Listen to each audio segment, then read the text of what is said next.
fiscal. Vamos acompanhar. Seguido, para além da relação de confiança, que é importante, a própria regra tem que dispor de mecanismos de autocorreção, porque se não houver mecanismos de autocorreção, por mais boa vontade que tenham os gestores públicos, eles próprios vão ficar numa situação difícil para corrigir rumo, se não houver com antecedência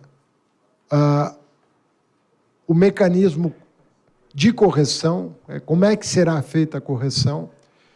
E a Secretaria de Política Econômica, sob a coordenação do nosso Guilherme Mello, fez aqui, ao longo dos últimos 3 meses, um apanhado de todas as regras fiscais de países importantes, de países do G20, países da OCDE, países em desenvolvimento, para nós, com base não só na experiência internacional, mas na nossa própria experiência.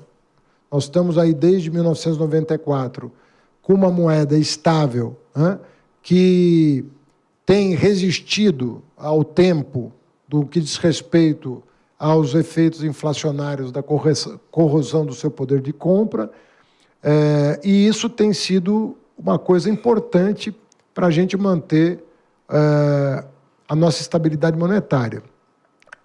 E, ao longo desse tempo todo, nós tivemos algumas mudanças, bem poucas, na verdade, mas algumas mudanças de regra fiscal, e a última, o teto de gasto, está sendo substituído hoje por uma regra que procura sanar o que nós identificamos como deficiências das regras anteriores até aqui. Então, vou dizer qual era a nossa preocupação. Na regra que teve vigência até o teto de gastos, você tinha meta de superávit primário, meta de resultado primário, mas a grande crítica que se fazia é que ela não tinha uma dimensão anticíclica. Você não conseguia corrigir, né? Quando o país prosperava demais, você, para cumprir a lei, bastava manter a despesa em compasso com a receita, que, basicamente, o resultado primário estava preservado. E era muito difícil você reverter isso numa fase ruim, porque você não tinha uma poupança prévia que te permitisse, numa fase pior, você mudar um pouco o rumo das suas contas primárias, ou numa fase de recessão, em que você era obrigado a cortar tanto que o movimento anticíclico de recuperação da economia também não se fazia presente. Então, você tinha um problema tanto na expansão quanto na retração.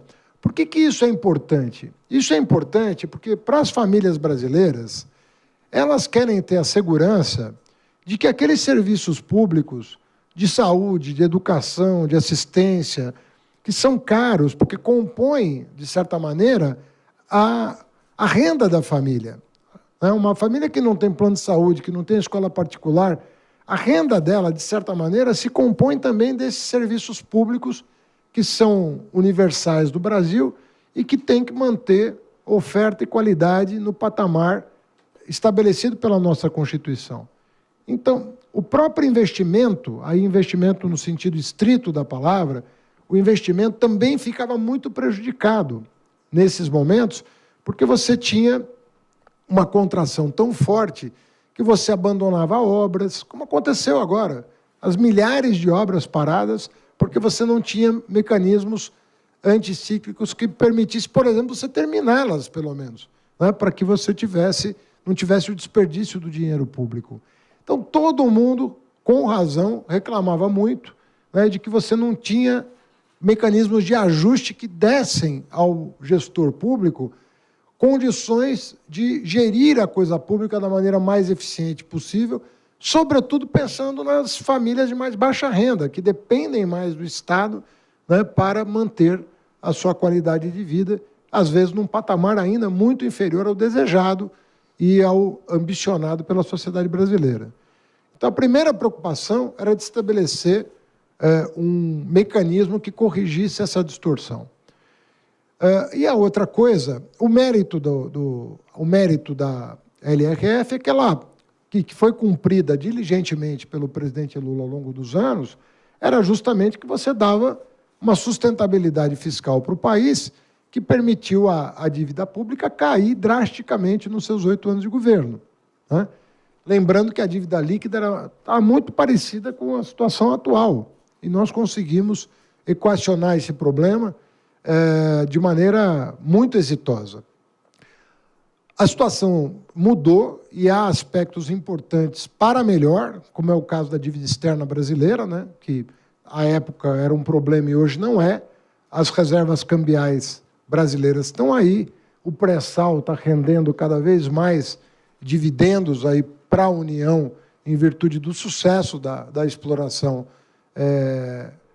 primeiro da pesquisa que foi feita e depois da exploração dessa mega área, né, dessa mega reserva que foi encontrada aqui no país. Então, nós estamos numa outra situação, mais do ponto de vista das contas públicas, nós entendemos que temos que recuperar uma trajetória de credibilidade. E, por isso, nós associamos, na nossa opinião, o melhor dos dois mundos. Você traçar uma trajetória consistente de resultado primário, em que necessariamente a despesa vai correr atrás da receita, receita vai crescer a uma taxa, a despesa vai crescer a uma taxa menor, né? E, portanto, você vai ampliar o espaço, digamos assim, de economia, justamente para dar sustentabilidade para as contas públicas, mas você não tem uma rigidez absoluta, porque as demandas sociais estão aí, precisam ser atendidas, mas de maneira responsável, do ponto de vista das contas, mas também do ponto de vista social.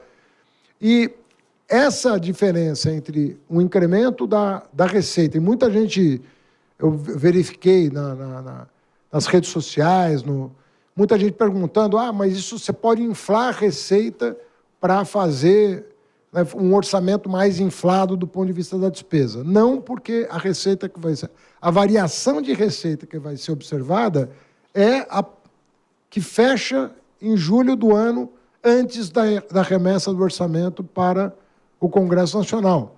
Então, você vai estar ancorado do ponto de vista da previsibilidade, você vai estar ancorado na receita realizada vis-à-vis o ano anterior. E vai projetar despesa à razão de 70% dessa receita já realizada. Portanto, é uma coisa bastante sólida que você está fazendo. Você não está projetando uma coisa que poderia sofrer a influência, né, no sentido negativo da palavra, da política menor, né, e não da política de Estado. Nós, então, com base no realizado, nós projetamos as despesas à razão de 70% para o cumprimento das metas. Para o cumprimento das metas. A meta estabelecida tem uma pequena banda, também para evitar aquela sangria desatada de final de ano, ou para empenhar, para gastar mais, sem planejamento, sem a tranquilidade necessária para alocar de forma eficiente os recursos, ou então cortando despesa de maneira também atabalhoada, sem aquela noção clara de como você fazer os cortes necessários para o bem da sociedade brasileira.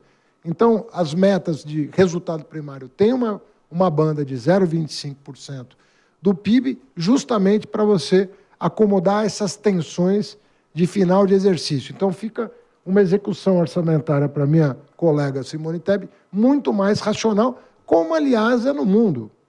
Você não crava um número e sai correndo atrás dele com 2 dígitos depois da vírgula, né, como se fazia no Brasil.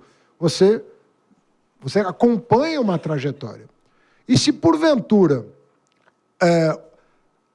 não apenas as metas de resultado não foram atingidas, mas elas ficarem aquém da banda, aí sim você tem mecanismo de correção para o ano seguinte, que é cair de 70% para 50% a possibilidade de expansão das despesas vis-à-vis o aumento da receita já verificado no ano anterior. Então, você tem uma regra que compatibiliza o que era bom da LRF, né, com o que é bom de uma regra de gasto, né, em que você junta as duas coisas para que a trajetória consistente com a ancoragem dos agregados, né, das grandes variáveis econômicas, que inclui aí a dívida, esteja no rumo correto. E, para concluir, nós fizemos questão de colocar 2 mecanismos anticíclicos, tanto na fase do boom quanto na fase de uma eventual retração, que nos últimos anos só seria disparado uma única vez, né? Nas últimas décadas, se fosse acionado. Uma é a questão seguinte: se os 70% do aumento do incremento da receita superar 2,5%, nós vamos ficar com 2,5%. Então, suponha, por hipótese, que a receita tenha crescido nos 12 meses anteriores 5%. 70% de 5% é 3,5%. Vai valer os 2,5%. Vai valer os 2,5%. Assim como, se tiver eventualmente uma retração, né, no ciclo baixo, na parte baixa do ciclo, nós resolvemos incorporar aquilo que era exceção ao teto de gasto dentro da regra nova e fixar em 0,6% o incremento da despesa de um ano para o outro. Por que isso? Porque para evitar ficar naquela situação em que você tem uma regra e as excepcionalidades, né, a não ser as constitucionais, mas as excepcionalidades, a gente resolver trazer para dentro da regra aquilo que é uma espécie de crescimento vegetativo em função daquilo que se verificou desde a promulgação do teto de gasto. Então, o que você vai ter? Você vai ter, de um lado, uma trajetória desejável do primário com bandas, do resultado primário com as bandas, de 0,25% do PIB. Você vai ter uma regra de gasto que é ou 70% ou 50%, dependendo se você estiver dentro da banda ou fora da banda, para o ano seguinte, e os 2 mecanismos anticíclicos. Se tiver um boom de commodity por causa da reabertura da China e o Brasil tiver uma arrecadação, ou por conta das medidas que vão ser tomadas até o final do ano, sobre as quais eu vou falar para concluir, tiver um incremento de 5% da receita de um ano para o outro, você tem uma limitação. Por que essa limitação é importante? Porque é o colchão que você precisa para a fase ruim. Por isso que chama anticíclico. Você faz um colchão na fase boa para poder usá-lo na fase ruim. E não deixar que o Estado se desorganize, sobretudo quando está envolvido o direito do cidadão àqueles serviços constitucionalmente estabelecidos. Então, você dá segurança não só para o empresário que quer investir, mas para as famílias que precisam, né, do apoio do Estado no que diz respeito aos serviços essenciais de saúde, educação, assistência e assim por diante. Você tem uma trava que garante o funcionamento do Estado. Voltou para o ciclo, volta à regra anterior, que vai te garantindo um espaço de economia cada vez maior. Isso, no nosso juízo, pelas projeções que o Tesouro faz, se nós cumprirmos essa trajetória com esses mecanismos de controle, nós vamos chegar em 2026 numa situação de bastante estabilidade no que diz respeito a esses agregados. As trajetórias todas de inflação, juro real, dívida pública, vão se acomodar numa situação muito mais favorável do que a que nós encaramos hoje. Para terminar, também vi muita dúvida e questionamentos legítimos sobre a possibilidade de cumprimento desse plano. E eu quero dizer uma coisa que eu disse tanto para o deputado Arthur Lira, presidente da Câmara, quanto para o presidente do Senado, o senador Rodrigo Pacheco.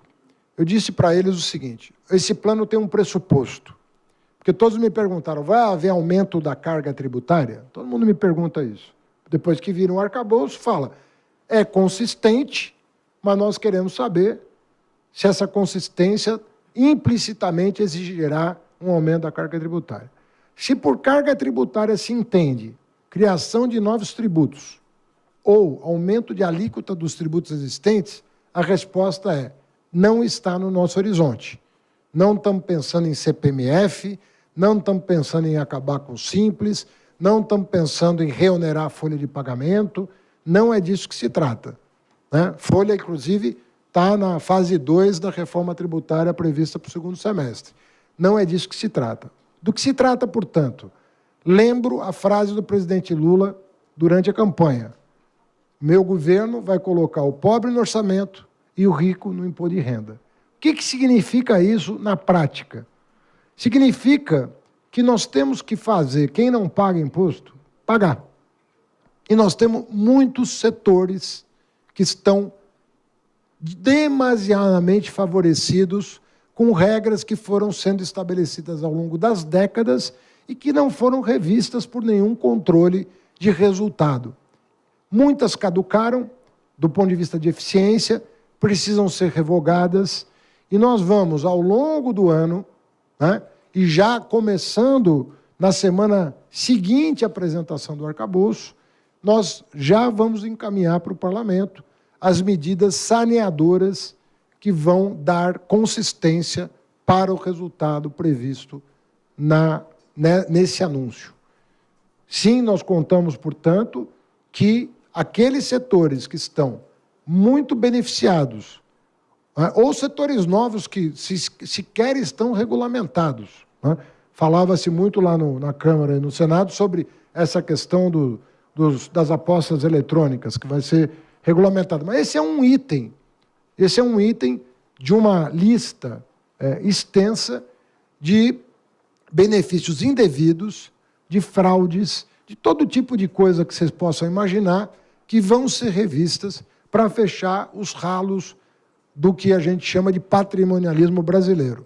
Nós vamos ter que enfrentar a agenda contra o patrimonialismo e acabar com uma série de abusos que foram cometidos contra o Estado brasileiro, contra a base fiscal do Estado brasileiro ao longo dos anos. Isso não vai penalizar absolutamente ninguém que está com seus tributos em dia, mas sim há um esforço mundial, isso não é o caso do Brasil, isso é um caso mundial de acabar com os abusos que as grandes empresas muitas vezes cometem contra os seus estados nacionais que deram origem a elas. Está cheio de problema, que nós já mapeamos, uma equipe aqui da Receita e do Tesouro ficaram passando em revista a legislação para que nós soubéssemos identificar onde é que estão os grandes problemas, chamados grandes jabutis. Então, nós não estamos falando dos pequenos jabutis, estamos falando dos grandes jabutis. Esses jabutis realmente é uma manada, talvez um dos maiores rebanhos existentes hoje nesse país, é a quantidade de jabuti que foi entrando no nosso sistema tributário e que tornou esse modelo caótico. E isso não tem nada a ver com a reforma tributária que está em curso, que vai sanear outros tantos problemas. Porque a reforma tributária tem o mérito, inclusive, de dificultar muito a sonegação, porque o imposto de valor agregado ele encadeia os setores econômicos de uma tal maneira que, como você está num regime de crédito e débito, todo mundo tem interesse em se regularizar, porque é um benefício para todos, o que permitirá, no futuro próximo, inclusive a redução do imposto sobre consumo no Brasil, que é muito elevada. Com as correções devidas, com a ampliação da base, você consegue ter um sistema tributário mais justo, que penalize menos as camadas mais vulneráveis economicamente da nossa população, que paga duas vezes no caso do imposto do consumo. Não só porque ele consome mais proporcionalmente à renda, mas porque ele consome produtos que são supertributados na cesta de consumo dessas famílias. Então, ele é penalizado duas vezes. Então, esse é o plano de voo, não tem nenhuma... Tem muito trabalho pela frente. Isso aqui não é uma bala de prata que se resolve tudo. Isso aqui é o começo de uma longa jornada. Mas isso aqui é um plano de voo, de como nós vamos enfrentar o problema da economia brasileira. Eu termino falando uma frase que eu falei tanto na Câmara quanto no Senado. Se quem não paga imposto, né, se quem não paga imposto passar a pagar, todos nós vamos pagar menos juros. Todos nós vamos pagar menos juros. É isso que vai acontecer. Agora, para isso acontecer, aquele que está fora do sistema tem que vir para o sistema. Ele tem que vir para o sistema. O Congresso Nacional tem que ter sensibilidade para perceber o quanto o seu desejo foi aviltado na prática pelos abusos e corrigir essas distorções. Da mesma maneira que nós vamos ter uma atuação forte no Supremo Tribunal Federal no que diz respeito ao julgamento daquelas ações que são muito importantes para a recomposição dessa base fiscal do Estado brasileiro. Nós estamos falando, portanto, de uma recomposição. Não estamos falando de uma ampliação. É uma recomposição da base fiscal que vai permitir não apenas ao Executivo executar os seus programas, cumprir os seus... acatar aquelas pressões legítimas que vêm da sociedade, né? Ou seja, cumprir os seus compromissos, não só dessa eleição que passou em 2022, mas das próximas. Nós somos um país democrático onde a população se manifesta nas eleições e diz o que quer, e essa regra não vai ser impedimento que se cumpra com aquilo que foi convencionado pela sociedade, apenas que o que foi convencionado tem que ter a contrapartida dos setores mais abastados sob a sustentabilidade do que foi proposto. É disso que nós estamos falando.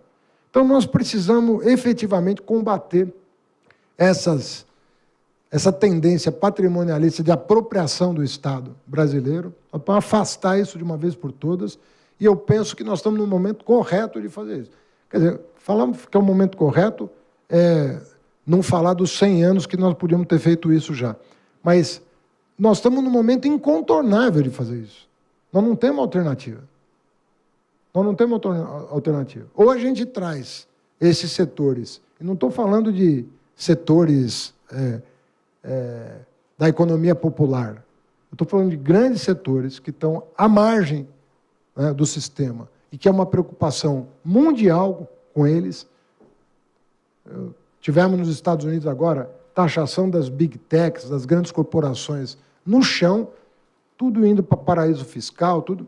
Ou nós botamos ordem nesse sistema e trazemos para a luz essa realidade e estabelecemos numa confluência com o Senado, com a Câmara e com o Supremo Tribunal Federal, ou nós vamos continuar padecendo a cada crise, a cada problema, a cada ciclo, um solavanco na economia brasileira, do qual ela demora a se reerguer. Nós acompanhamos, então, ao vivo aí a participação do ministro da Fazenda, Fernando Haddad. Ele se reuniu, então, com o Senado, lideranças lá da casa, e depois fez essa apresentação em Brasília, ao vivo, que nós acompanhamos aqui, em relação ao arcabouço fiscal. Claro que a